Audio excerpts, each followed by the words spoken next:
Stress. They say it affects your physical health, not just your mental well-being.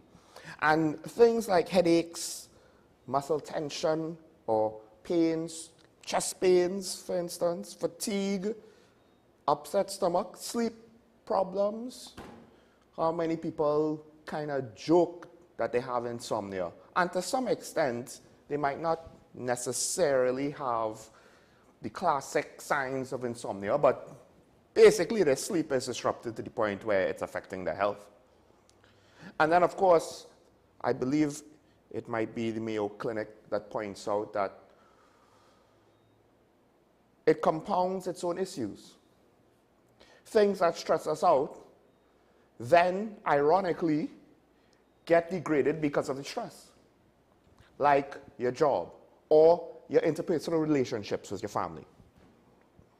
The thing about it is, at a time when we just saw, while not necessarily record-breaking death numbers when considering the rest of the world, we are not accustomed to the types or the numbers of deaths that we saw per day from the pandemic.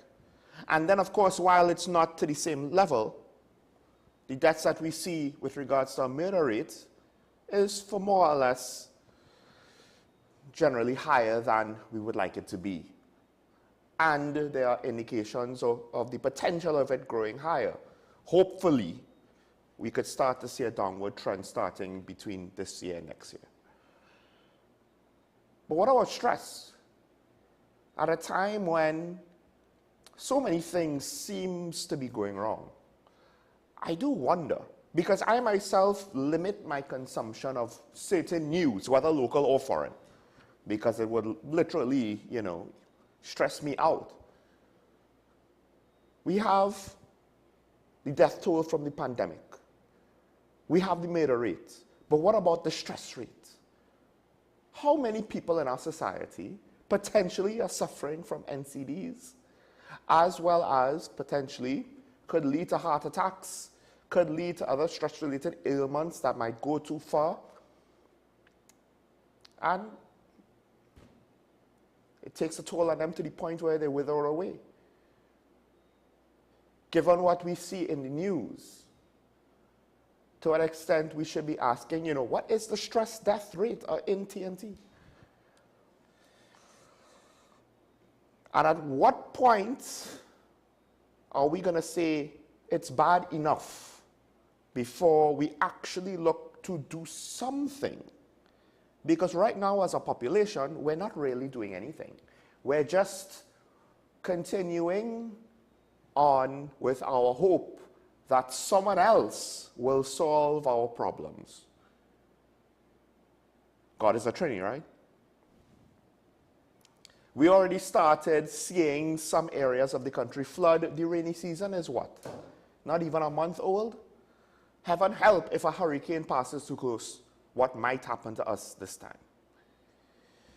And that will just compound the situation, as Tobago is experiencing. It will compound an already tense and tight economic situation that is still trying to recover, no matter what the politicians and the IMF says, from what happened to us just a couple of years ago. Now, Sean Michael Smallhead, this is talking about the wesn content capital. Doom and gloom. Well, the problem is, depending on your point of view, reality might be along those lines. So then now, what is responsible behavior?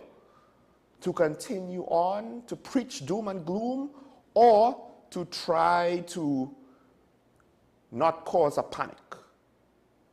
Why do I ask that? Well, some of you might have already read this morning's headlines, but we'll get into it now with today's Daily Review.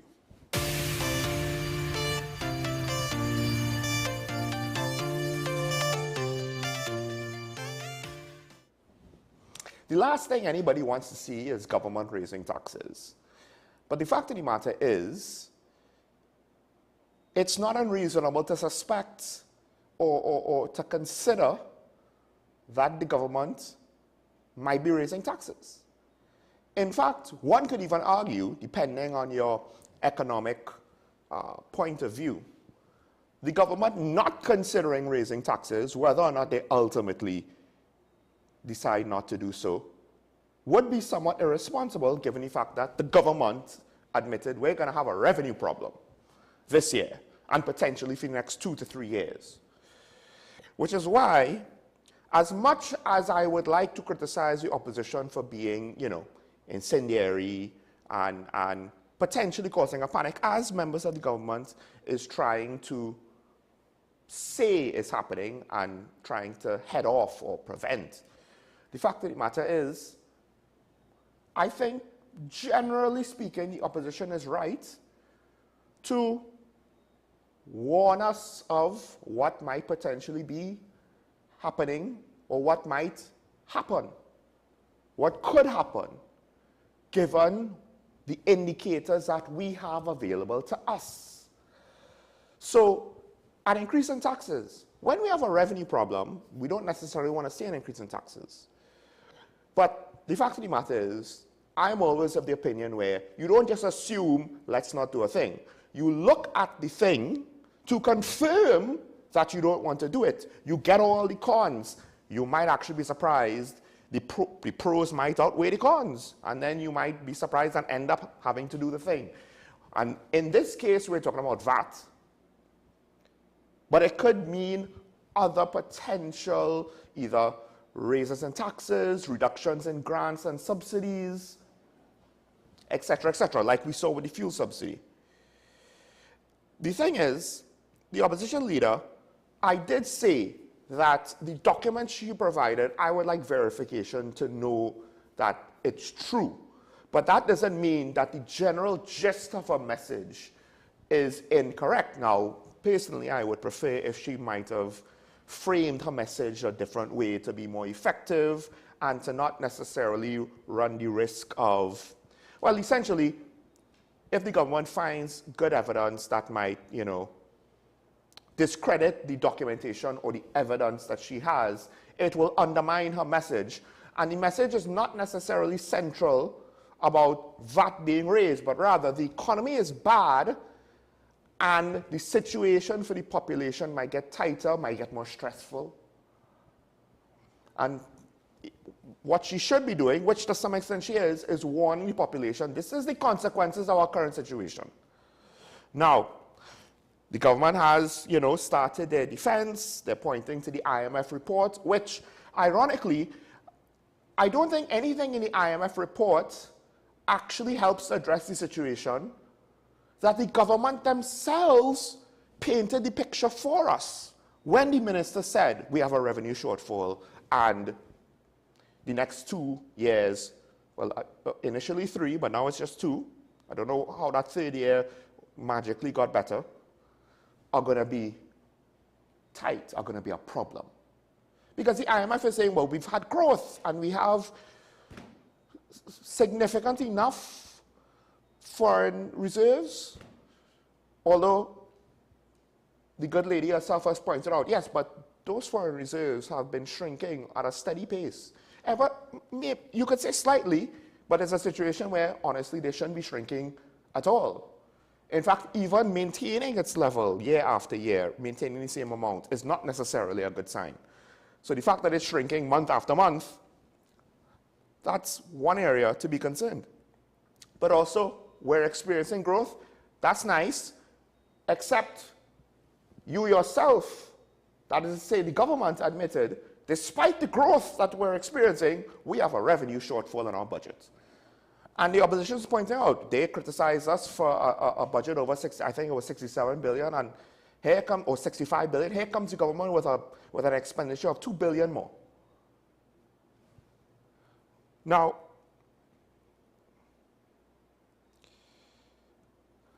Senator Wade Mark also goes on,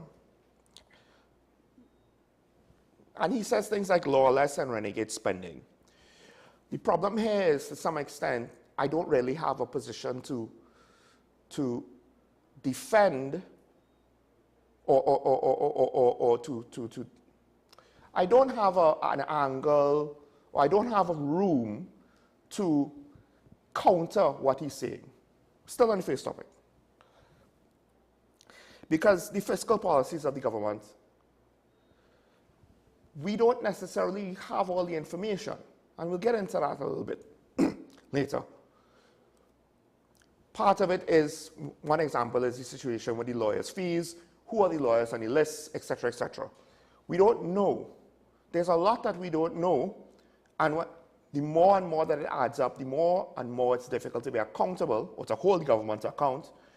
And therefore, like I said, why are we going to continue to have benefit of the doubt of a situation where we are essentially left in the dark, we are being told to trust them, and arguably the results are ever so incrementally getting worse. It's not as though it's a waterfall of disaster all at once, but things are not necessarily improving at the rate that it's improving in other countries. Now,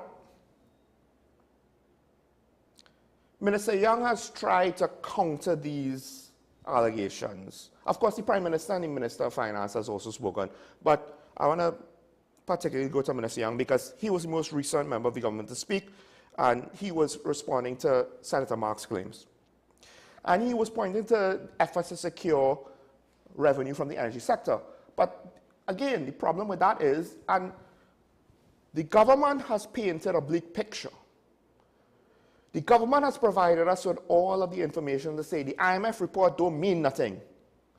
Because who cares about growth when we're in a bad state and we don't know how we're going to make up the revenue shortfall that is potentially for the next couple of years? Because when Minister Young points to the energy sector and efforts made to the energy sector, as has been pointed out ad nauseum here on Talking Point, that's down the line 2 to 3 to 4 or more years. Hence why, when it is said the next 2 to 3 years are going to be tough, it makes sense. Because we know that revenue coming from the deal of dragging, we know that any gains to come from the 2 other gas fields that we have joint ownership of, and therefore we could exploit on our own, Manatee and Mannequin, that's not happening next year. That's not happening the year after next year. And we're paying for the Dragon deal all now. But we're not going to necessarily see any significant sums of money for that for at least a couple of years. So the question is, in an election year, where the budget, before the budget of the election year, we are already starting to see red flags raised. What are we supposed to believe? So while I could appreciate the fact that, yes, maybe the opposition leader should have been more careful with the claims that she makes, for the most part, the general gist of her message, things are bad. I can't fault her for it. This is her job is to point out things are bad. We could debate on the methodology she uses and on the accuracy of the details, but at the end of the day, for the most part, she's doing her job, and the government doesn't like it because they're trying to sell us, look how good the IMF report is, while their own commentary undermines any positive aspects the IMF report could give us. Let's move on to the next story. The Tobago fisher folk, yes, they did object to a $50 million allocation for the oil spill. And now there's a lot of questions we have for this, because technically speaking, the money is supposed to come from the foreign fund to help with situations like this, so it shouldn't be our money. Generally speaking, what happens is, this is what I believe to be the case. I don't necessarily have evidence to be true. Tobago knows that the government's not going to give them all that they ask for, because the government generally gives nobody all that they ask for, except maybe there might be some special exceptions, who has more favor than the other. But everybody has needs, and we don't have enough money to meet all the needs. So generally speaking, the government's policy seems to be everybody will have to not get all that they need, including education, national security, and health. So the THA, knowing this, will overstate what it is that they need. And Trinidad, knowing this, will not give them the full amount. And maybe to some extent, they might know, well, the THA is overstating, so we will understate the amount significantly. But while generally allocations of funds to Tobago is in part going to be heavily impacted by what is available in the government treasury, these funds should be coming from abroad. So now the question is, what qualifies? Because part of what the fisherfolk, the All Tobago Fisherfolk Association is complaining about is the fact that essentially this has impacted the livelihood of some of its members, and they need money just to kind of help keep them afloat.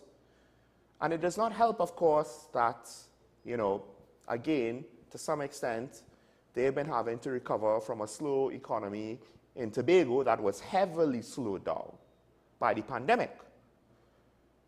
I'm not entirely sure if they were not permitted to go out to fish. One could argue they would have been permitted to go out to fish during the pandemic, but part of the customer base, that is to say, vacationers, did not exist for the better part of 2 years, and the number of flights going to Tobago has not been brought back to pre-pandemic levels. So to some extent, the demand for their products has decreased. I know this firsthand. So they're already under strain, they're already feeling stressed, and this is just not helping. So therein lies the question. Exactly what is the disconnect between 150 million and 50 million? Is the constraints from the International Fund too severe and strict and will not include trying to reimburse the fishermen for the fact that they themselves are not able to go out and fish in certain waters and have lost access basically to certain supply areas of their business? Running through, just want to hit this last story here before we welcome the good lady. Back to politics directly, the opposition leader. She, I believe, was representing the STAR team, which is, as I believe Dr. Mohammed pointed out, somewhat weird because it's an internal election that doesn't include her, so why is she part of a slate? Because technically speaking, in an ideal world, whichever slate wins, she is supposed to work with them with a general election coming up. But with that said, there were interesting election promises made. So the STAR team is essentially, this is their agenda.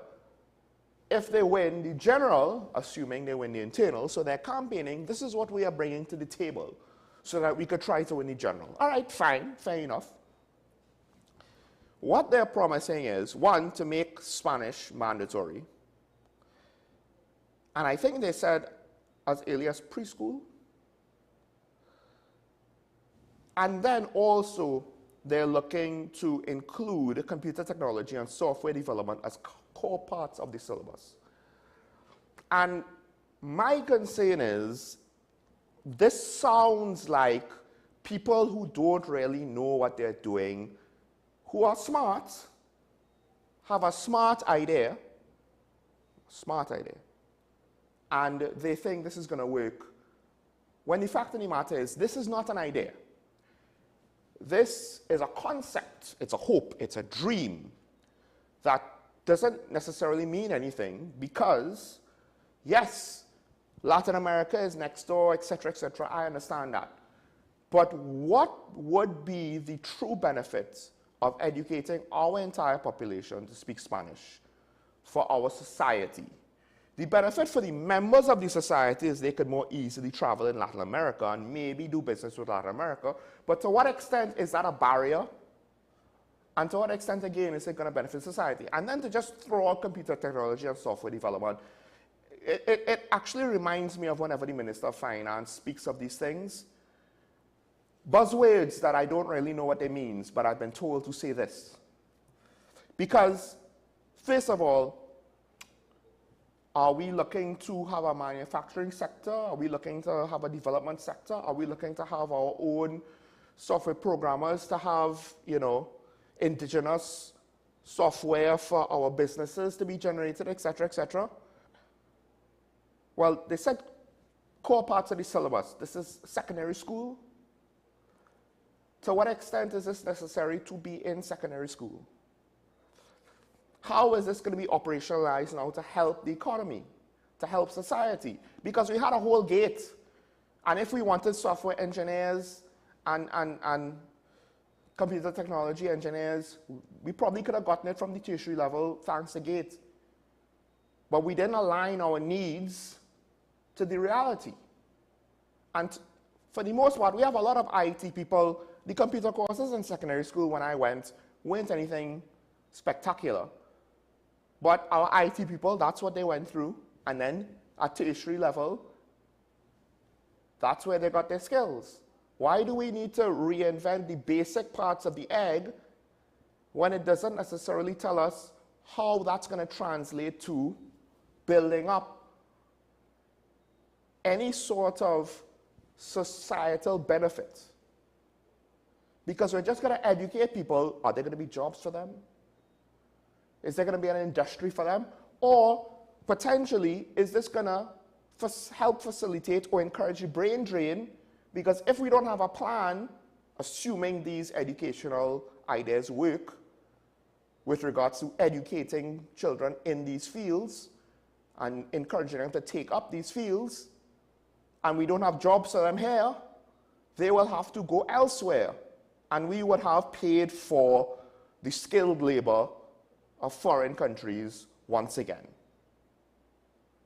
So just throwing these things out there, I get it, yes, digitalization is the way. But it's not just as simple as, well, we'll train people in software programming. Non-computer people also need to be computer literate. And if we want to take a slice of that industry, we need more than just education. We need a plan. What does this mean now for the tertiary level? What does this mean now for potential subsidies or grants for new business ventures and investment? Have they even thought that far ahead? Because if not, then these election promises, I mean, we had a whole gate until they had to start to close it. All right, let's take a break. When we come back to the economy with the good lady, stay tuned. Show Michael Small on Talking Point on WSN, the Content Capital. We'll be right back after this.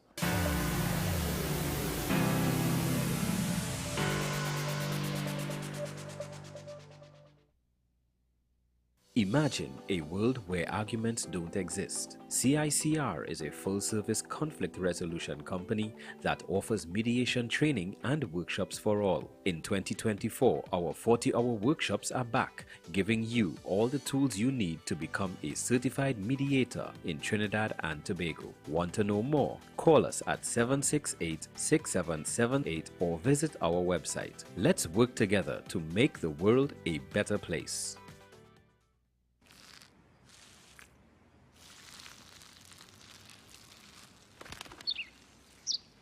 Maybe he landed here totally by coincidence. But if by chance he's admiring your fresh coat of Benjamin Moore soft sky blue, well, that's a pretty high compliment. Coming from an expert.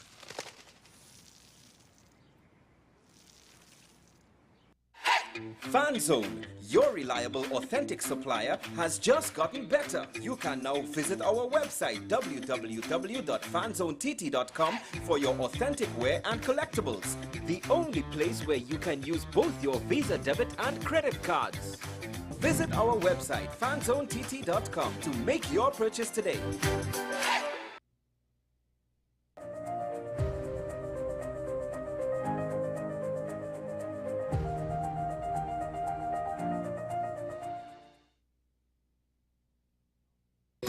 Take some time for yourself or spend some time with the family at Sandy Point Village Hotel.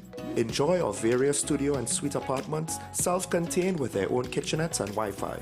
We also have our famous 100-foot swimming pool and our beachfront restaurant, the Steak and Lobster Grill. And our location in Crown Point puts us near the center of activity from the nylon pool to the local nightlife. Call us and make your reservations at 639-8533, 389-2378, or email us at sandypointvillagehotel@gmail.com. Every word, every line, every paragraph depicts a real moment in someone's life. A father, a sister, a mother, a brother. We at Newsday are dedicated to you, the people, and through independent, unwavering journalism, strive to always bring your stories to life. Because your stories are more than just words. Newsday, independent and credible.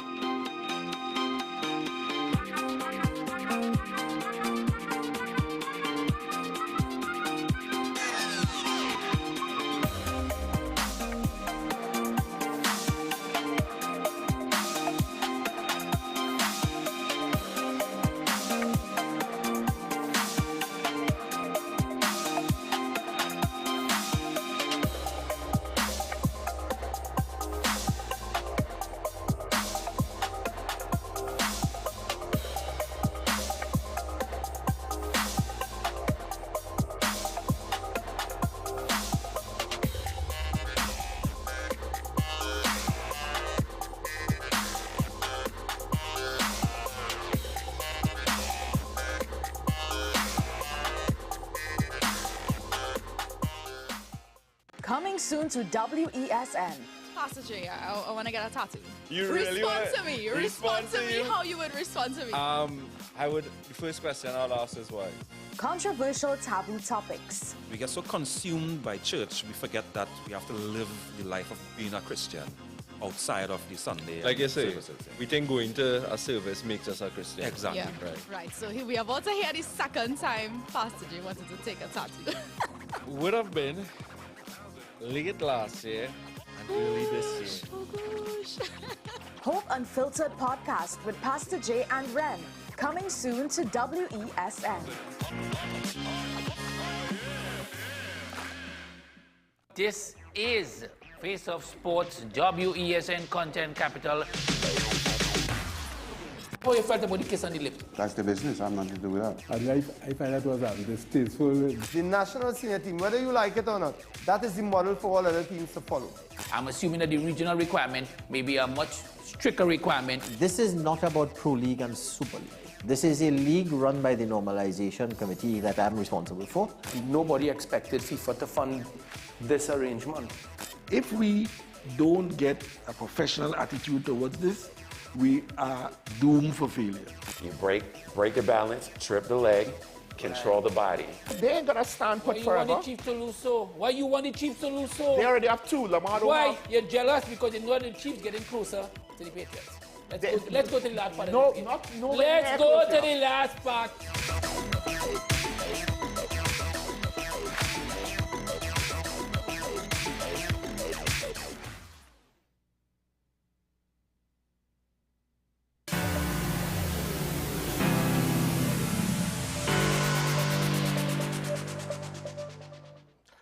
Welcome back to Talk About, and the good lady herself is here with me. Of course, I'm speaking of former Minister of Finance, Anthony at Law, Karina Shishiro.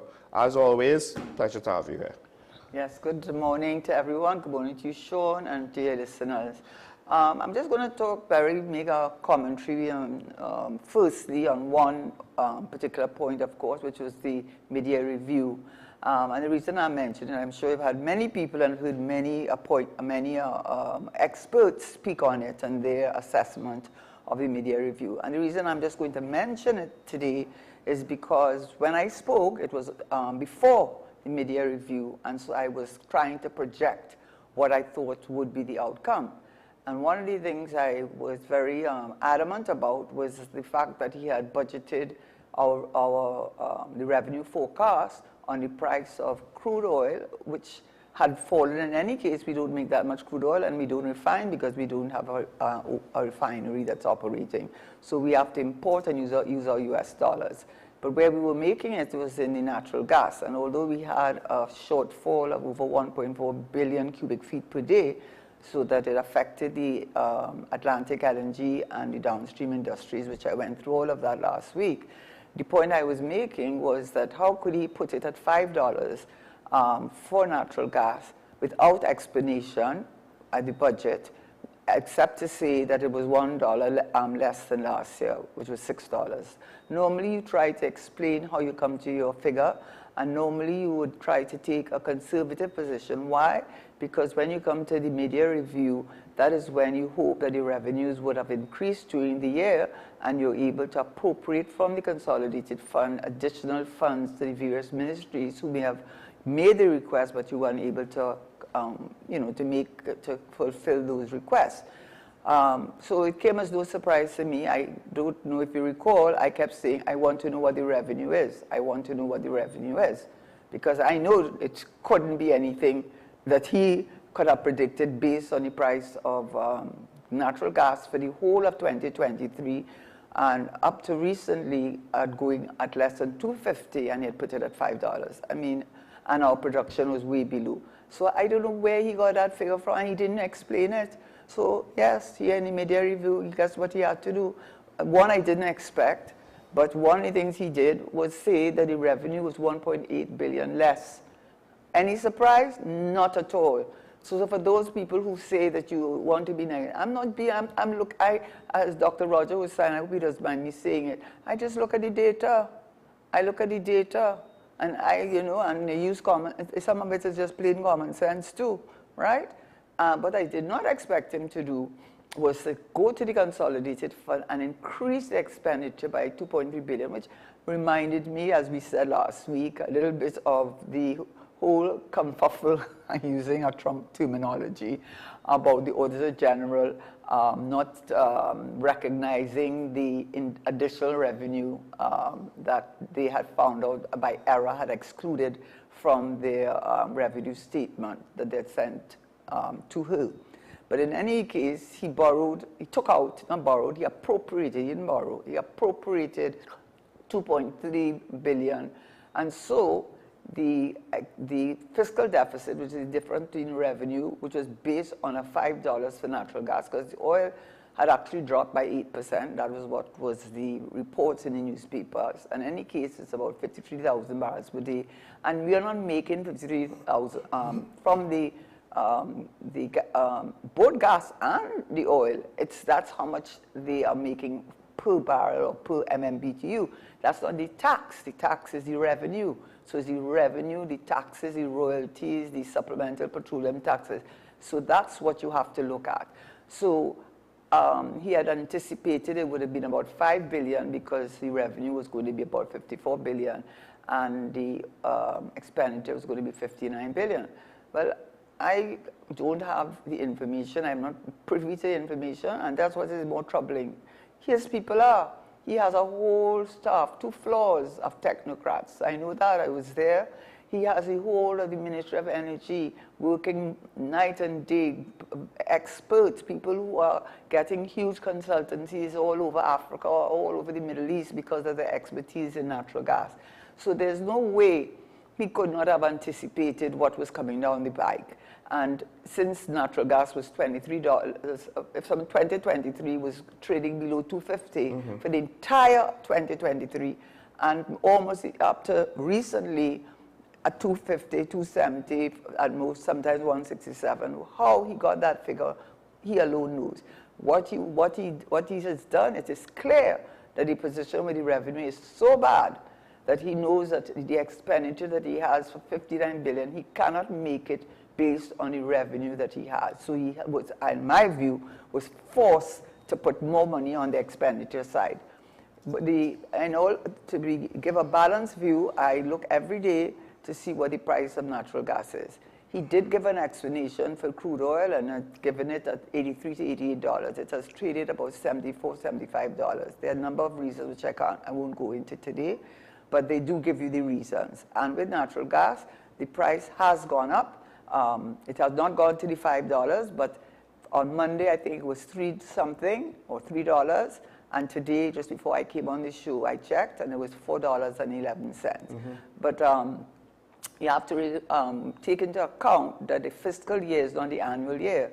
So when he has to go back to Parliament to read his budget and get funding from the Parliament, because the Parliament has to approve the appropriation bill. That's what it's called, the appropriation bill, to appropriate funds out of the consolidated fund, like our big savings account, and put it into the various appropriate it to the various ministries. He doesn't have much time. He has 3.5 months because it usually would be the last Friday in September. Certainly the latest he can do it is October, and we are in the middle of June. So even taking that into account, he still has not reached his benchmark of $5, and these developments are new. I wish the country the best, because we all benefit if the price of natural gas goes up, even if our production is not going to go up as one economist said, not short, in the medium term, it's not going to go up because production just is not there. I'm not going to go back over the Dragon Field and Lauren, and now the other one, I can't pronounce, what do you call it, Mannequin? I think it's Mannequin or Mannequin, yeah. Yeah, right? I'm not going to go through because or we know, all I will say is not in the hands of the licensees. It's not in the hands of the licensees, it's in the hands of OFAC, U.S. Treasury, and they are putting pressure on Venezuela, right? So the pressure we get in is not pressure on us, but it's a pressure on Venezuela. And those OFAC licenses for 2 years, what are you going to achieve in 2 years? I mean, I've heard them say it takes about at least 4 years, and this story has been going on with the minister. Sorry, minister, but you've been talking about this thing, it's about 2018, 2020, when you became Minister of Energy. Whenever you became Minister of Energy, you only talking. No, that was recent. That was within the last 3 years. Because Franklin Kahn only passed away. Right. Yeah. So say 2021? Maybe. Or 2020, 2021. I can't remember. 2020, 2021. You can look it up fast, you know. What I'm trying to tell you, talk. That's what you're doing. Talk, and you're thrilled. Yes, you're thrilled. The only person that thrilled is you. 21. 21? Yeah. Okay, so the last 3 years. I know you're trying your best, but you have to be realistic. I know you want that to be your legacy. I know you want to be able to say you got your Dragon Field, and I understand that. I understand that desire. But you have to face facts, and we, the people of Trinidad and Tobago, we put you there to govern us and to take care of our economic stability. And I'm not going to talk about national security. It does affect, of course, foreign investment, but that's a whole different thing. That's not your ministry.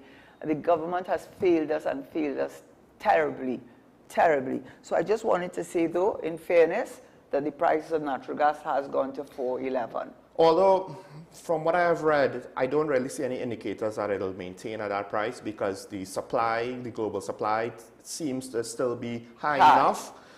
Maybe as we get closer to winter, what might happen is there will be a surge to ensure that reserves for winter are at a certain level. But, I don't want to be Debbie Downer, but what they have said is after the experience with the Ukraine and Russia, with the pipeline being blown up and then you can't get parts of it, Europe became very vulnerable.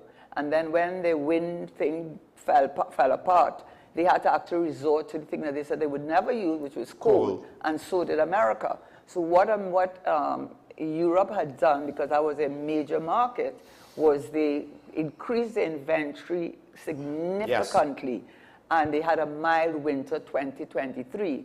They had a mild winter, and also America started producing or supplying Europe with 80% of its LNG requirements. So all of those things mixed into the equation seems to say that you can't expect much of a change. However, our market is not Europe. Our market is the Asian market, and there has been some level of recovery and growth in China and India, which is our market. And also, I was, given this advice when you look at the price that is trading on the market, but a lot of these companies have contracts in mid-ocean. They can sell a tank of natural gas for more than $5. You can sell it for $6, $7, and we can benefit. So it's not as simple and uncomplicated, but we are not experts, and we don't work in either ministry. They work, and they do it. At the end of the day, the minister himself had to point out the fact that at least for this fiscal year, the prices that we experienced until now was an issue because revenue was not what was expected. And Oh, even and with how, and this is the most amazing, and I don't know how we Trinidadians accept that, Trinbagonians accept that, I do not know how, I mean, think of it if your family was running a business and you all was selling bicycles, right? And bicycles was selling for $1,000 from January, February, March, April, May, June, July, August, September, October, the whole of 2023. You finish 2023, you're into 2024, January, February, March, April, you're going in and it's continuing at $1,000. You going to put your budget to tell your family you going to budget the revenue that you will make from your sale of bicycles at $5,000 a bicycle, and your family going to ask you, oh, where you get that figure from? Well, he didn't explain it. He didn't explain it to us. He didn't explain it to us.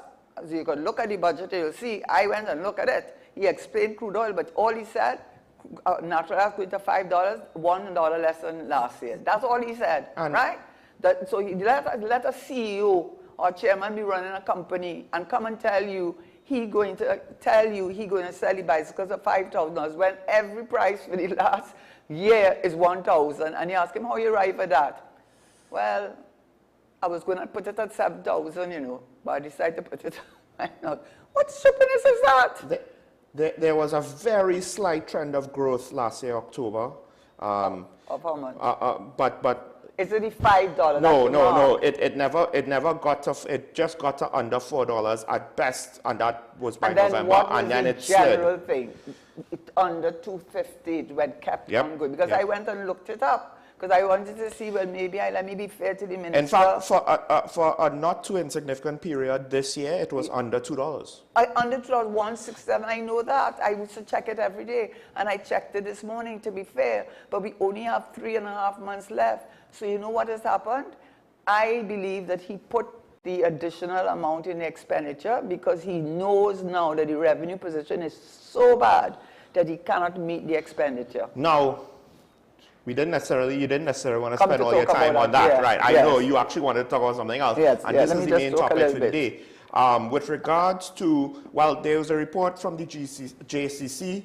They have concerns. The procurement regulators report has not been apparently, been published. Right. And essentially, and this reminds me of the professor's remarks that where the annual administrative reports to the ministries, well, I would assume that to some extent this is a similar situation. If we don't get the report, what's the point of having this office that's supposed to help, manage procurement and keep things accountable and transparent and improve the situation?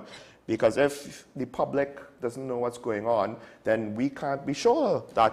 Okay, and I have to make one more point because it has to be made. But we're still on the economy. No, I just have to make this because it was in today's paper. Sure. Right? They had the growth. The World Bank published the the growth figures for 2024 and 2025, right? Because, the man talking IMF 2.3 or 2 point something. But listen this is 14 nations in the Caribbean. Antigua, Bahamas, Barbados, Belize, Dominica, Dominican Republic, Grenada, Guyana, Haiti, Jamaica, St. Kitts and Nevis, St. Lucia, St. Vincent, and Suriname. They said the World Bank estimates that 14 Caribbean nations examined grew by 4.8% in 2023 and forecast the countries will grow by 7.1% in 2024 and 5.7% in 2025. According to the report, growth in the Caribbean economy will accelerate to 7.1% in 2024 and remain at a robust 5.7% in 2025. They said even if they exclude Guyana, which continues to experience whatever, from the oil base, growth is expected to pick up up to 3.9% in 2024 and 4% in 2025. And then you ask, so why Trinidad not in it? You know why Trinidad not in it? Because the minister did not give them the detail. Based on the last couple of years, our growth figures do not compare to others' growth figures. I wonder exactly that. And while it's not necessarily apples to apples, I get that, but essentially, I had to mention that. What the smaller countries are doing is, with what they have, they're making achievements, and we have to wonder, Why not us? And they're doing so with an industry, tourism, that is seen as a second-class economic citizen here in TNT. Just want to point that out. And they don't have oil and gas. Exactly. Anyway, now, so to the procurement. To the procurement. Because, I mean, this is a situation where now there were fears that the procurement legislation was watered down. And the government said, no, it's not watered down. So now when we come to the first year, where we're expecting to get a report, okay, how did things go? And we don't get the report, apparently. It's difficult then to put any stock in the government statements and defense before when they said, no, it's not watered down and the Procurement Act is going to do all that we say it's going to do to the benefit of the country. And as you say that, you see that's one of the problems with the IMF's reports. They are also doing projections, expecting us to have the Statistical Institute, where you can't get figures from CSO for crime beyond 2022. You go to the central bank, you can't get figures for debt and GDP beyond 2022, just to let you know. So I don't know where he's getting. The only thing that kind of was up to date was unemployment figures for quarter 4 of 2023, but we're in the middle of 2024. Just needed to say that on the side. But the issue with the procurement, what happened is the Procurement Act was assented to, meaning it was passed by both houses. But some acts, and this was one of those acts, that needed to be proclaimed by the president to come into effect. And so they did it piecemeal, piecemeal, piecemeal. And one of the last parts that I think that finally brought it into full operation is last year, April last year, Section 24 of the Act was proclaimed, was operationalized. And what it requires is that the regulator, who is, I believe, Beverly Kahn, is required under Section 24 of the Act to provide a report to the President of the Senate and the Speaker of the House, in other words, to Parliament, much like the Auditor General, every year. We are in the middle of June, and he is asking, where is that report? Now, I'm going to go, and he's asked, because he said, especially since you have come and told us that we have a $9 billion deficit, take $2.3 billion out of the consolidated fund, and you also told us you have your revenue as less mid-year, $1.8 billion. So we want to know, because it's our money you're spending, it's not your money. It's our money. It's called public procurement, not private procurement, you know. It's called public procurement and disposal, etc. And the reason that that act was passed is to remind people, because I have the act, and the Ministry of Finance did a very good job of downloading all the relevant acts. And the acts that are the most relevant to this discussion is the 2015, which was the major act, and the one that caused all the confusion and confusion, which really was unfair, because to pass that act, you needed a 3/5 majority, but they passed by a simple majority because they said it was just an amendment to the act. I think that should have been challenged, but in any event, what it did was excluded a number of items from the oversight of the regulator. And those items included, we could understand national security concerns up to a point, but if it's a private company involved, I think we need to see who that private company is, how much they're getting, what they're supplying. I think we need to see that. But legal services provided to the government, I think we need to see that, because if you're spending my money, it's our money you're spending, you know. It's not your money, you know. Even your salary comes from us, right? So legal services, and then they also included accounting services, and then this general omnibus provision saying that any other service that the minister may proclaim as being excluded from the oversight of the regulator. So you have really diluted that, because the purpose of the act, it says so in the preamble, and it says so in Section 5 of the act. 3 objectives: transparency, accountability, and value for money. How am I going to know that if you are not making a report to the public as to how assets were procured, construction of buildings, who got the order, because that's what you're supposed to provide. That is Section 14 and 15 of the Act. You know, you're faster than me, you know, Sean, in getting these things, you know. Because I know it's 14 and 15, right? Because it tells you what are the powers of the, and I'm not going to go through all because they're a number. Okay, the functions of the office. I'm just going to give through some, and you'll understand why it is so important. Establish a comprehensive database of information on public procurement, including information on tenders received, the award and value of contracts, and such other information of public interest as the office determines. Then they also say, which is one of the ones, yes, audit and review the system of procurement and disposal of public property to ensure compliance with the objectives of the Act, and to investigate on its own initiative or upon complaint from any party involved in public procurement or disposal of public property or any member of the public, any alleged or suspected breach in the Act. Also, it makes a provision that in the report that you have, you will also, I'm looking for the actual provision that says that you have to also provide audit and review. I'm looking very quickly, but what Fazir Khan's report says really speaks to what this Act is speaking to, and the Act is saying that you have to then put the name of the contract, the type of contract. Of course, a lot of them have been excluded by Section 7. So plenty of people who are buying drugs. By the way, I paid $200 more for my medication yesterday from last month, you know, even using my little card. I paid $200. And that's the danger of creating monopolies. When you say people get richer, not good for them, they get richer, and hopefully it will pass on. No, it's not passing on, because you know what's happening in a lot of these companies? They're retrenching, replacing them with automated machines. Or lesser skilled workers. But they're using automating, so you check out yourself. But they do in America, but they can afford to do that. We are not America, we're Trinidad, right?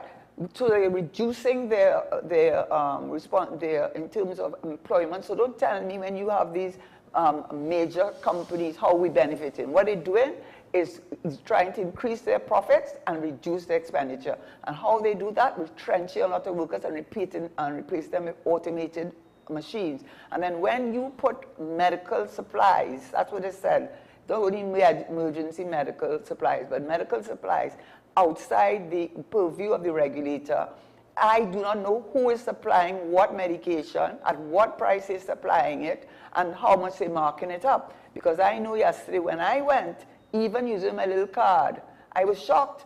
I said, you used my card to come to that price? She said, yes, I used your card. And it came up to over $200 more. That's what, this is a month difference. Yeah, I buy by the month. But the point I'm trying to make. No, that's a large increase from month to month. If that happens every month, then. Yeah, no, that happens. Yes, that's from last month. And what am I supposed to do? Where are my options? Very few options. That is what is happening in this country, right? So anyhow, the procurement legislation, what you're supposed to do is the procurement regulator report will say what contracts were awarded that come within that do not come within the exception of Section 7, which in itself is very worrying that those should be excluded, and I don't see the explanation for that, but that's another thing. I bet you if this government was in opposition, they wouldn't have allowed it. But anyhow, who got the contract, the name of who got the contract, what was the contract for, the delivery date for the contract, the time frame for the delivery, and the reason for variance. That anybody, including the procurement regulator or any person concerned, can report them to the procurement regulator. Right now, you have to understand how important that is, because the purpose of that Procurement Act started with a paper that was prepared in 2005 by the Ministry of Finance, actually. And what they had before that is a Central Tenders Board. And the weaknesses with the Central Tenders Board, which the procurement regulator does not have, is that once they had the bidding and you had the, you open up the bids, and of course you decide which one to get the bid, in many instances, it's in the report. You could go, Ministry of Finance, it is in the report. I'm not making this up. It's in the report. I wish I could pull it down. I can pull it down, I think, because I can go to downloads and I can get a report. Send the tennis board, replacing right. I have it right here. And why they had to make the change, the weaknesses in it. They said they don't have any say when at the design level, and many times contracts are submitted and the design is incomplete. And when they don't have any oversight over the design stage, or they have no oversight over the building stage, their job comes to an end. So when you see a job costing X more than it was supposed to cost, and taking 2 more years, there's nobody to answer to them. There's nobody to answer them. That is why they put the procurement legislation became so important. And they even took some of the companies, state-owned companies, which should have reported to the Central Tennis Board. NIPDEC was given full responsibility for their own procurement activities, right? The committees are not really trained. They are not trained in the various areas. And they said that, anyway, so that there was definitely a need to replace it because of the deficiencies in the legislation and lack of general oversight. They said, apart from the Auditor General, that, lack of oversight. When you're talking about value for money, there was not anything there to provide that value for money. There was no transparency, no public reporting, usually on the internet. And so no accountability. And what is strange about it is that our Prime Minister, a few years ago, with a Hart, what was Hart's first name? Hart. Calder? Calder Hart. He's on record. It was in the papers, so I read it in the papers, okay? Because I like to, I read it in the papers, right? Okay? And that you are on record as saying that the reason why you wanted to have no active part in this government, would have been a manning government, because of the lack of accountability. That is what you were so upset about. But what you doing?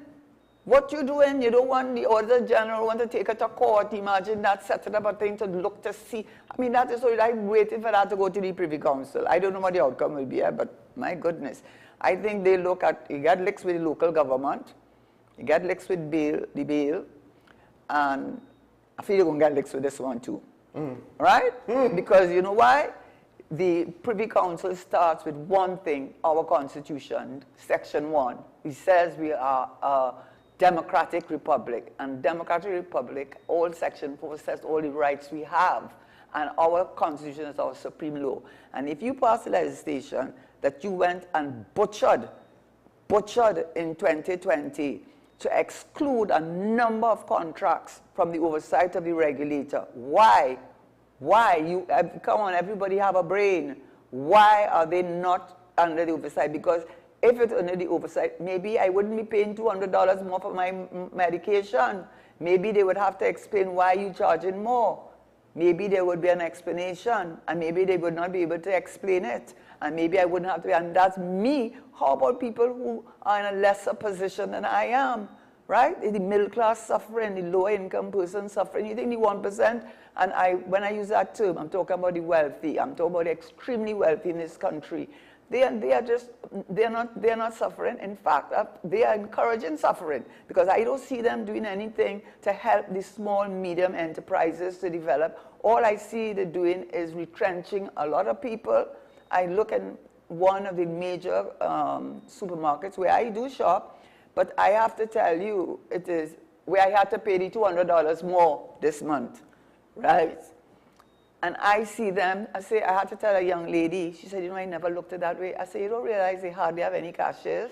You know why? They can't tell you to go and use the electronic things. I don't care if they do it in America. We are not America. America could print money. America is a wealthy country. Their job report, by the way, they added 300,000 more jobs than they anticipated adding. Yes. Wow. Yes. No, I don't think Trump is too happy, but anyhow, that's it. Yes, they did. They did. So don't compare us. We are not adding jobs, and the kind of jobs you're adding is what? CPEP and URP jobs, jobs where you're working for 2,000, 3,000, because CSO does break down up to 2022 the categories in which persons earn between this amount and that amount and this amount and that amount. They do break it down. It may be outdated by now. But what they're doing, they're retrenching workers, putting in the machines and telling us now that that is more efficient and that is the way the world is going. We are not the world. This is a small, what do you call us? SIDS, small... Developing? Yeah, but the I is something. Oh. You're looking it up fast. I'm going to try.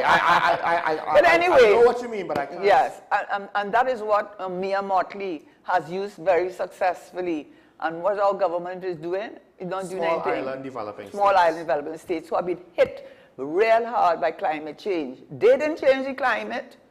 They didn't change. I was so proud of Dr. Isran Ali when he told that gentleman how much our carbon that we are emitting into the atmosphere is less than 0. whatever %. And you want to come and tell us about clean air? Why you don't clean up your act first? Why you don't talk about reparation? Because when you ended slavery, you paid compensation to all them slave masters for losing us as slaves. So we're entitled to reparations. I don't say give out money to people, but do something to help develop the country, because we are affected by climate change. And if we want to go in tourism, we are more than affected by climate change, right? So, and we need a government that has to stop taking eye a little bit. I am not saying natural gas is important. We have a downstream industry where we have the value added.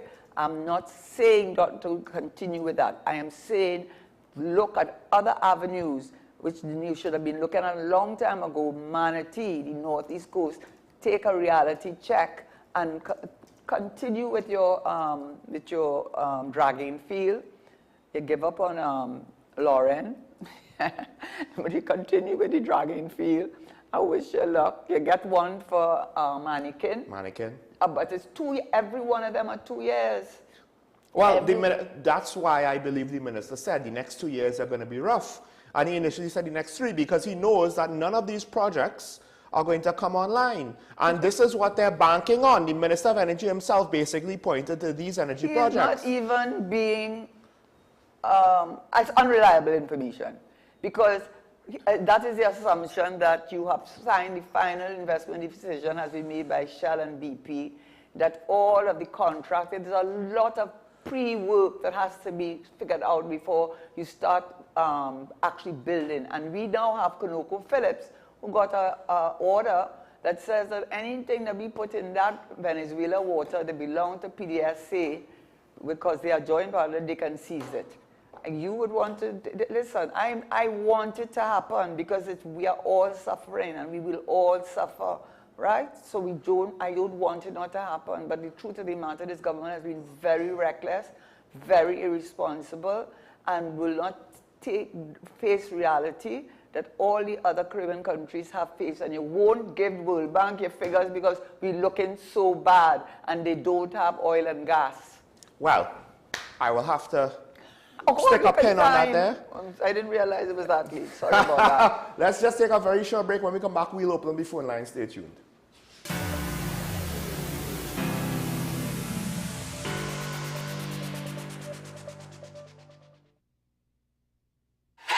FanZone, your reliable, authentic supplier, has just gotten better. You can now visit our website www.fanzonett.com for your authentic wear and collectibles. The only place where you can use both your Visa debit and credit cards. Visit our website fanzonett.com to make your purchase today.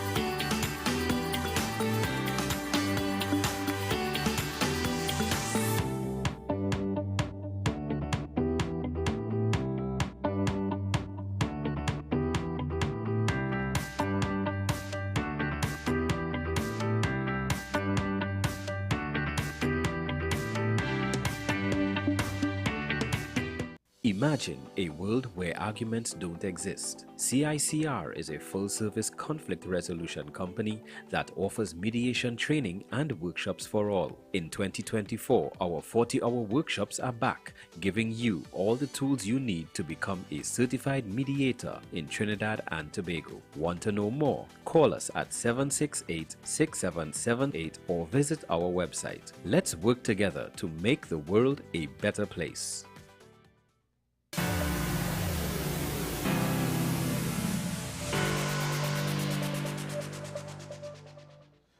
Welcome back to Talking Point. The phone lines are open and we do have a caller waiting from Digger Martin. Good morning, caller. You're on there. Good morning,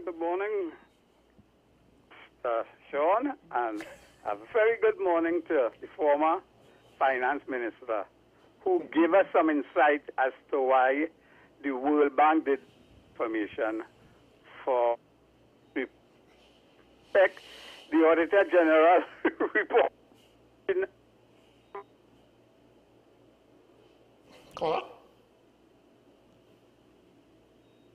Caller? Budget. Sorry. If you could start over, because we couldn't hear you once you got to the Auditor General.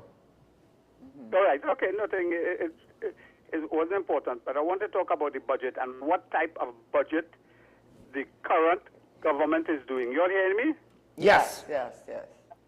Right.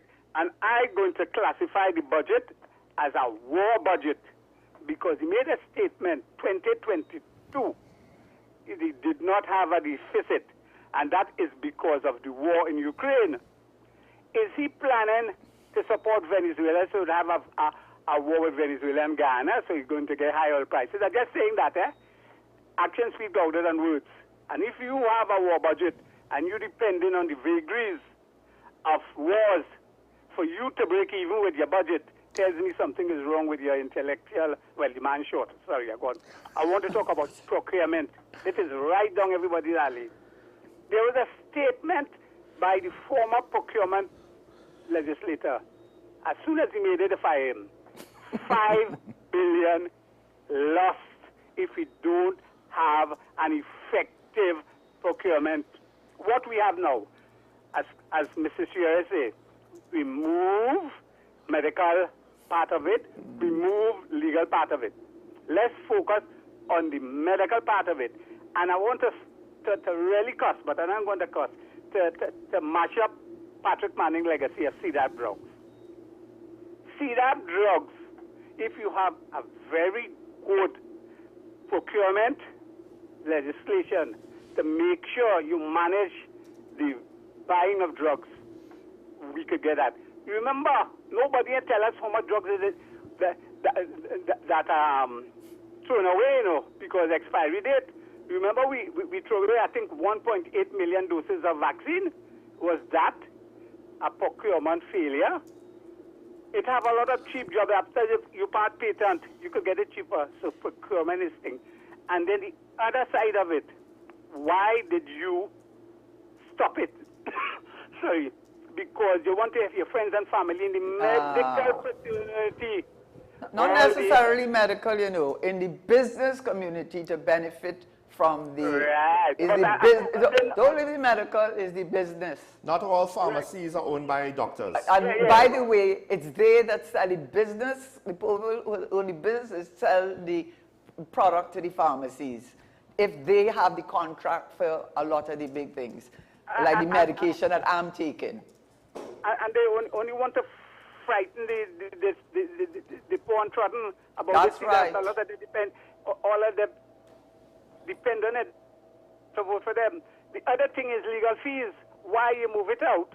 Exactly. You match it up in the procurement legislation. Now, in Parliament, you don't want to disclose it. Yeah. Caller, I'm going to have to ask you to wrap up quick because we have another caller waiting. Okay, we agree with you and thank you. Thank you for your Thank you, caller. Yes, St. James, I believe, has been waiting for a bit. Good morning, caller. You're on the air. Yes, good morning. Morning. Yeah, I would like just, something to clear up in my mind. Trinidad and Tobago normally would base the budget on oil and gas. Yes. I suppose Guyana too probably will start doing that, or probably they're doing it already. What does the other islands like Barbados, St. Lucia, Grenada, how do they do their budget, or based on what? Tourism.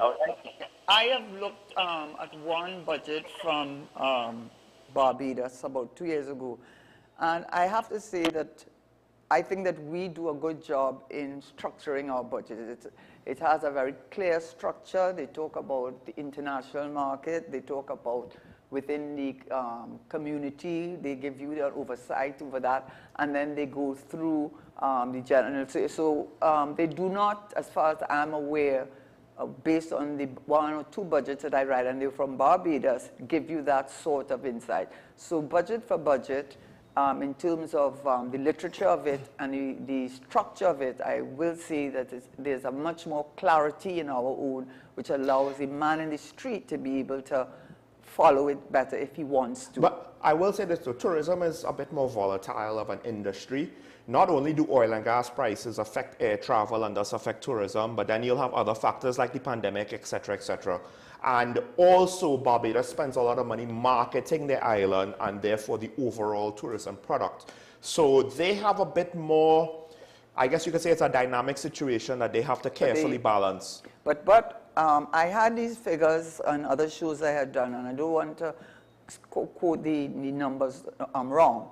But what I did notice is that every country in 2020, except Ghana, of course, went through significant negative growth. Yeah. I think one, Barbados or Jamaica, or one of them, not Trinidad, but Trinidad was around negative 11%. One of the countries was negative 16%. They were all bad. They were all bad except for Ghana. But what was noteworthy, very noteworthy, by 2022, every single one of those countries, Barbados, Jamaica, the Eastern Caribbean community countries, and Jamaica, every last one of them was showing in 2022 growths of over 9-point-something%, 7-point-something%. So what they did after everybody got hit with the COVID, you saw by 2021 a growth already. Every one of them was showing growth already, and by 2022 significant growth. So it is very clear that this government, for some reason, is fixated on energy which we are not saying not to pursue. Why would you not use what we have? We have it, use it. But the face reality is clear that tourism can bring us, you know what we need?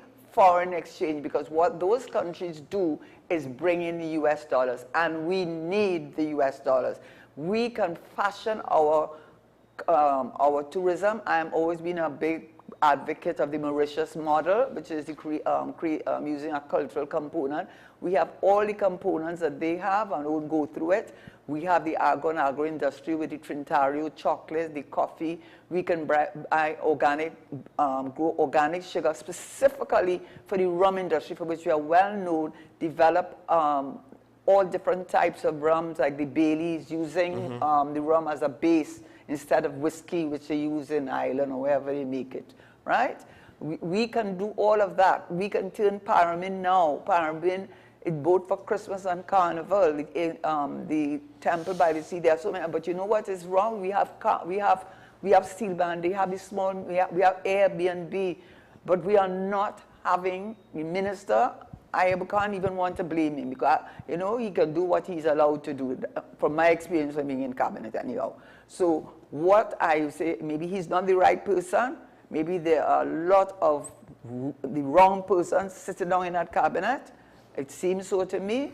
They're the ones to govern, but you need someone who takes a whole of tourism and develops a creative SWOT analysis. No other country in this area has what we have. And then we have the best of both worlds, Tobago. So you were waiting on a call? No, I think I want to make sure if the caller is not still with us and has another question. Right, okay, so I just want to add as well, in theory, once we make an initial investment into trying to improve our tourism product, granted there might be recurring expenditure for marketing, but in theory, some of the revenues and the taxes coming from the tourism industry on a whole would help if we grow it, then continue to finance, and instead of having to take money from other sectors, then we could then use the tourism gains to continue to grow the tourism industry. Again, it all depends on if it's managed well. And one of the frustrations I have is, while we have institutional knowledge and a history and international partners in the private sector with regards to oil and gas, so there's a lot of information and a lot of history, so we know how to do this thing, which is called the energy sector, right? We don't have to figure it out. But with regards to tourism, with regards to agriculture, with regards to arts and entertainment, with regards to services industry, there's so many things that we have not figured out, and it seems as though the fear of not knowing where to start is paralyzing us in all of these other places because it's too hard. We don't have it at? We don't have it at the upmarket level. Airbnb, the small man could be making money for Airbnb. Anyway, the caller, you have a caller? No, we don't have a caller. You know what I mean? So like I was saying, we're not seeing any sort of initiative. We're not seeing any sort of attempt to look at the problem, any real attempt, because saying we're going to have flights to Puerto Rico. I remember when they said, oh, we'll have flights to Brazil. There are flights to Ghana too. Right, and I knew the flights to Ghana at least are a little bit better than Puerto Rico. Who's going Ghana? I don't know. I just know that trying to expand our tourism market to another Caribbean island never makes sense. And Brazil is not too far removed environmentally to a Caribbean product. Or culturally. We have a call on the line? Port of Spain on the line. Good morning, caller. You're on the air. Caller? Good morning. Morning. I am asking a question here. I think yesterday or the day before, I was saying the young person in cabinet talking about solar and the problems involved in having solar used in this country. And I think that solar is being used in a lot of other countries. And how come we alone seem to have a problem with all these things? Yeah. Can anybody advise me on this? Well, I can tell you, when I was a student many years ago in Barbados, the home that I lived in was a nice home, was solar powered. So Barbados is known for having solar power. And we were supposed to have built a solar power farm since 2018 with Shell. And the reason for that was, which I thought was a good reason, it was that they were going to use the solar power energy for domestic purposes to provide electricity so they could divert the natural gas to the LNG and the downstream industry. What has come of that? Nothing. The last thing I heard now is that they're using it for something else, and then we're hearing that something will become the Minister of Energy. There's another park, but there were reports that was disrupted slightly by criminal activity, trying to exploit the construction of the park. The thing with solar, though, that we need to understand is solar has one very critical downside. It's not reliable. And not only is it not reliable 100% during the day, because, you could have cloud cover storms or whatever, it'll affect the amount of power generation, right? It's not just when there's clouds, there's less. There's also varying degrees, the angle of the panels, etc. And a power grid does not like that at all. A power grid cannot deal with unstable supply. But then, when night comes, there is no solar. And battery technology and transmission technology, it's not perfect. You're going to lose a lot of power generated depending on how much your network has to try to transmit the power. And the batteries are not going to, at that scale, going to be as efficient. I think individual solar panels for people's individual properties is probably more efficient than trying to have a centralized park to then transmit the energy across the grid.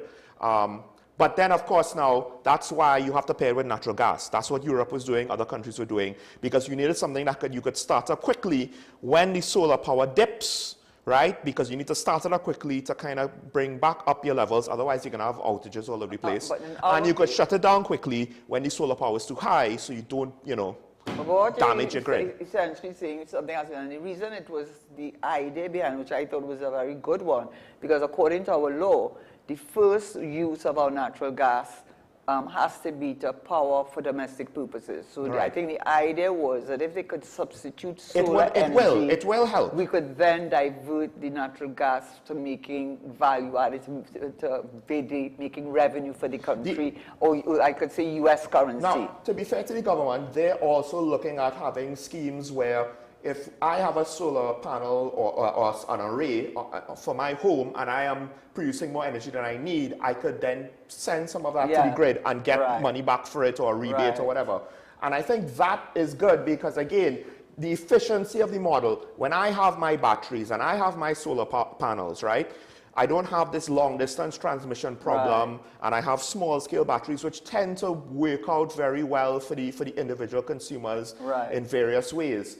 And then, you know, what little excess we have could go to the grid. So how long have they been talking about that? Well, the problem is... No, just asking that question. How long I think for a couple of years now.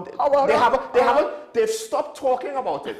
They talked about it a year or two ago, but they don't talk about it anymore because the implementation of this thing, if we could barely do government procurement properly, could you imagine trying to rebate people for solar power? My understanding was that they were going to the power plant, this whole thing, with Shell, since 2018, but they couldn't get the certificate of environmental clearance. I think that's just a reason they gave. But the point about it is, you see the problem? You'll just talk. Just talk. You know, fool me once, shame on you. Fool me twice, well, I started to feel ashamed. So at the end of the day, once nighttime comes, we're still going to need the natural gas production, but it will help because obviously commercial activity, a lot of it is during the day. You have to be proactive. Right? That is what leadership. Listen, one of the things I just want to say, no matter what happened with Mr. Dupré, I have a lot of respect for him. And by the way, we left government in 2010, so whatever happened didn't happen on us. But one of the things he said, and he said the Japanese were known for that, and the Chinese were known for that, being proactive. Yeah. And that is why people like that Tesla man, who's not very likable, Elon, whatever his name is. Elon, yes. Yes, and these people are out there because they are able to see in the future what you cannot see. And that is what governments have the advantage of. Green energy is still kind of in its infancy. It is. But its technology, particularly not just with the generation, but with the storage, batteries, and transmission, will hopefully improve things over time. And I will say for Answer Makal CEO, it's not just solar, there's also wind, but as he brought up, hydrogen as well. You have to look at all of the various, but they're all in its infancy. I think we have San Fernando on the line, so this will be the last caller. Good morning, caller, you're on the air. Caller, good morning. We lost them. Caller, call back quick before we run out of time. If it's all Mr. San Fernando. Yes. It's all Mr. San Fernando. Your favorite caller. My favorite caller, who has a very calm way of speaking and very knowledgeable on a number of things. The only other issue I have with there is an environmental impact to using solar and wind, and there's a lot of great innovation to limit the impact of wind turbines on animal life or bird life. Solar panels and the disposal of solar panels gets tricky with regards to how it's manufactured. Let me tell you something. Right now in this little country of ours, I was watching a show.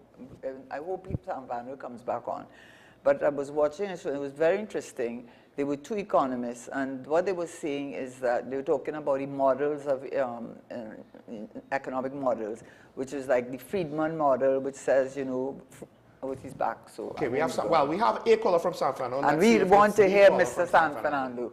Morning, caller, you're on the air. Good morning, Sean. Good morning, Karen. You know, Sean, I think you hit the nail on the head there this morning when you said. We arguably have gotten that we have gotten our oil industry ducks in a row. Arguably, with all the things that is going on now, we have perfected that industry, and we have not tried to do the same thing for the diversification. All the other things you spoke about, the tourism and all those things. I don't know is it a fear, or is it that we just don't know what to do and don't know how to ask for the help? Because I do think we need help. Clearly, the other islands understand the tourism, and we don't, because we have the elements of it, but we don't know how to put it together. I have looked at this Cricket World Cup, and I was amazed to see what the advertising that was put together for Barbados, how they put this thing together, and the numbers the numbers they predicted in terms of the hotels, and it is amazing that we can't do this. We seem not to be able to add one on one, and this is where I'm afraid that we are going so far downhill. In addition to the energy sector that we see floundering now, we are going downhill, seriously downhill. And there is, Sean, you said something a couple of weeks, about a week ago, and let me endorse that. You see, nurses in Trinidad and Tobago, they have started to leave again. I know several of them who have gone to the U.S., done their exams, and are just waiting for placement.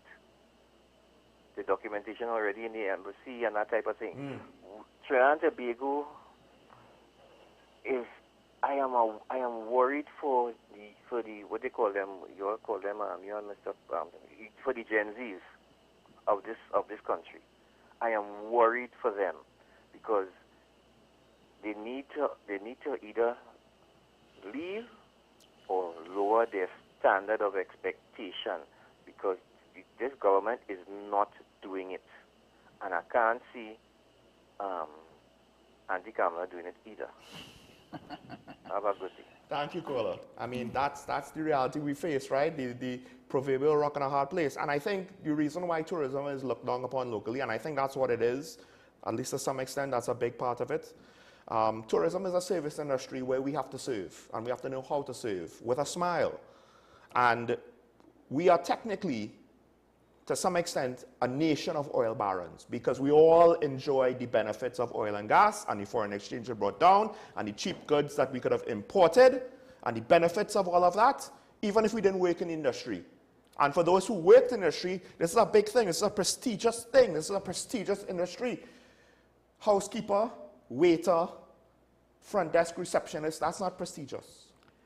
It depends on the countries, because, you know, I know you have traveled, I've traveled to Europe, and the people that serve me are all Caucasian. There you go. And they're all Caucasian, and they all put a smile on their face. They take my luggage up, all Caucasian, because they understand that a dollar has no color. I think a lot of the reason why you have the tourism and the agro-industries suffering is sheer laziness. It takes a lot of work. And you can't get consultants. You don't have to reinvent the wheel. How did Mauritius do it? Right? They had a similar profile as we did.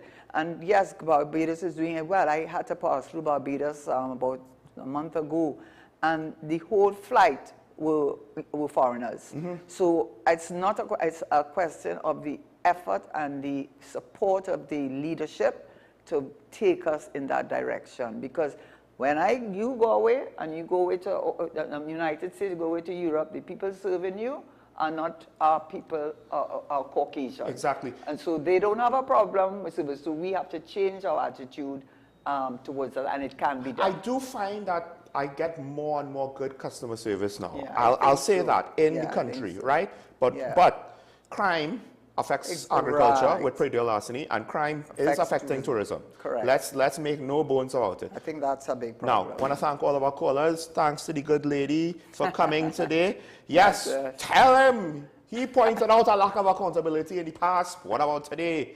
You know who it is. If you watch the show, you would have you know who Karen was talking about. But he said it himself. You don't have to hide it. He said it. It's in the papers. Listen, this is Sedition Act and this defamation and things. They're trying to create autocracy. That's why I'm very careful to use data to support what I say. And folks, the warnings are there in the media for you to hear and read. And with that said, make today a good day. As my co-host always says, remember your allegiance to the Republic, stay safe, as best as you can. We will see you tomorrow. Bye-bye.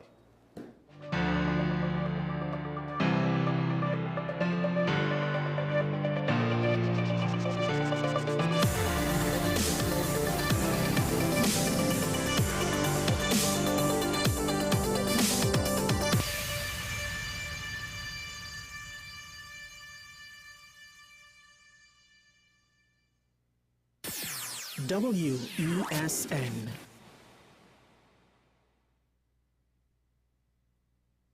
The home of Caribbean content is growing, and we welcome you to be a part of the #1 platform for young personalities who are driven to make a positive impact in society.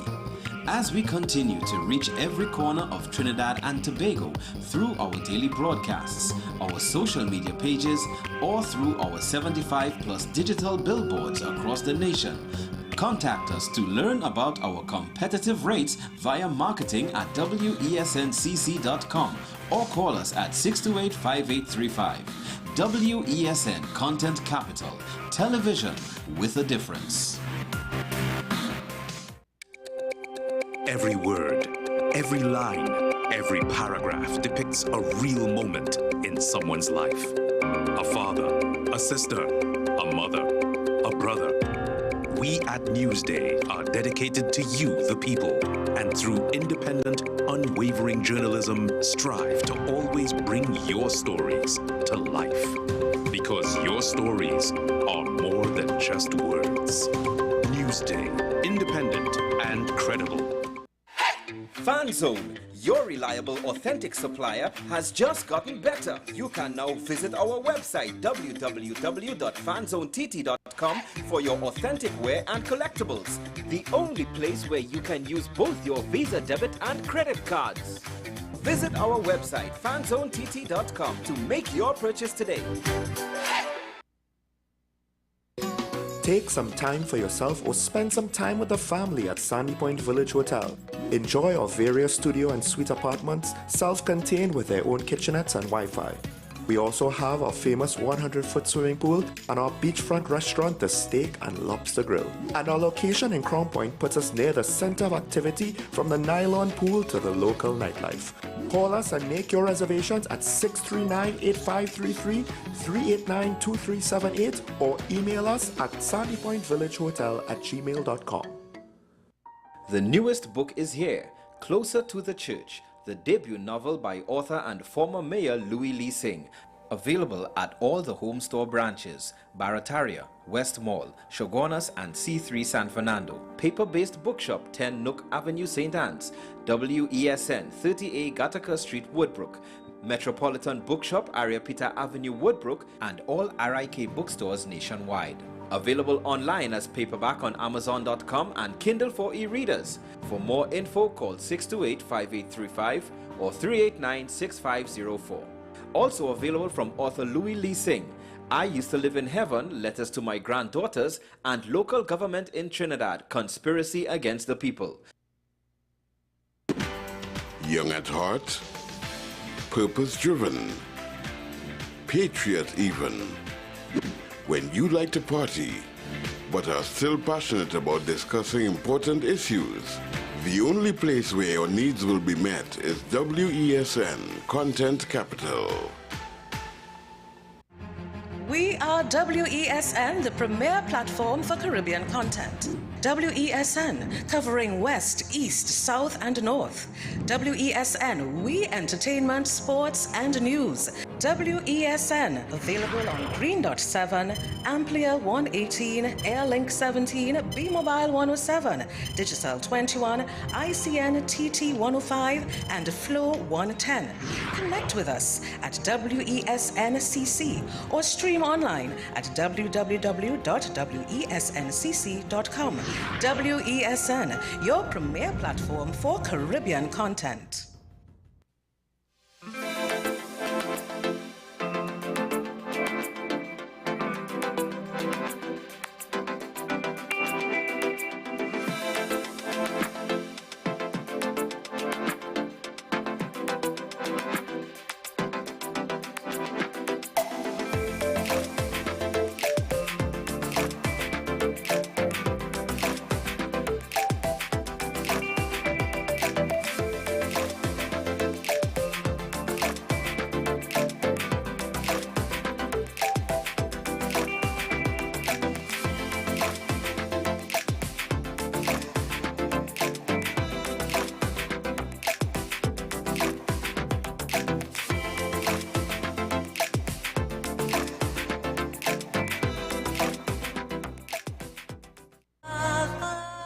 Françoise Hardy would die of cancer at the age of 80. In her final years, she publicly advocated for a change to French law to allow assisted suicide. Well, that's just about it from us here in the newsroom this hour. The 51% is next. But first, let's leave you with some images from the life of Françoise Hardy and her unmistakable sound as well.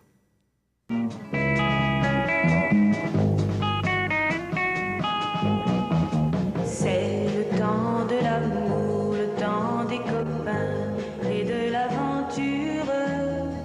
Quand le temps va et vient, on ne pense à rien malgré ses blessures. Car le temps de l'amour, c'est long et c'est court, ça dure toujours, on s'en souvient. On se dit qu'à 20 ans, on est les rois du monde et qu'éternellement, il y aura dans nos yeux tout le ciel bleu. C'est le temps de...